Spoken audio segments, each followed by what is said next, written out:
En micro-entreprise, auto-entreprise, en tant que, prestataire, de service, tu vas payer des impôts, d'accord?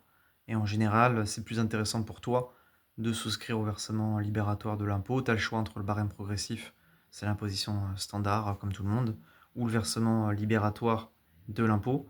Moi, à titre personnel, j'ai opté pour le versement libératoire et c'est, beaucoup plus avantageux. Si tu fais une comparaison entre le versement libératoire et le barème, c'est beaucoup plus avantageux d'être au versement libératoire parce que c'est un forfait qui est appliqué sur ton chiffre d'affaires et que tu payes chaque mois, chaque trimestre. Donc c'est 1,7 d'impôt pour, un prestataire de service notamment et voilà, tu payes, beaucoup moins d'impôts en souscrivant à ce versement libératoire. Donc tu as cet impôt à payer qui est l'impôt, sur le revenu classique en auto-entreprise, mais tu as aussi les cotisations sociales à payer, 21,2 d'accord? Donc c'est des cotisations sociales pour la retraite principalement, la CSG, CRDS, la maladie, la formation, l'invalidité, décès, d'accord?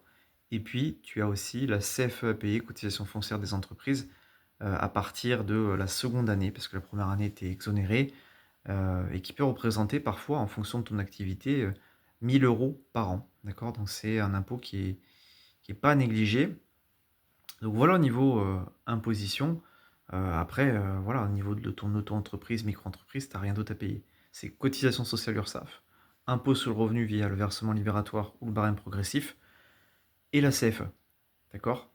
Bien évidemment dans les cotisations, sociales URSSAF, tu n'as pas la, comment la couverture pour le chômage, tout ça. Les cotisations sociales sont plus faibles en micro-entreprise que sur un salarié classique en CDI parce que on n'a pas la même couverture sociale qu'un salarié, classique en CDI. On cotise pas pour le chômage. C'est pour ça que quand ton auto-entreprise ferme, tu n'as pas le droit au chômage. La seule chose que tu auras droit, c'est, le RSA.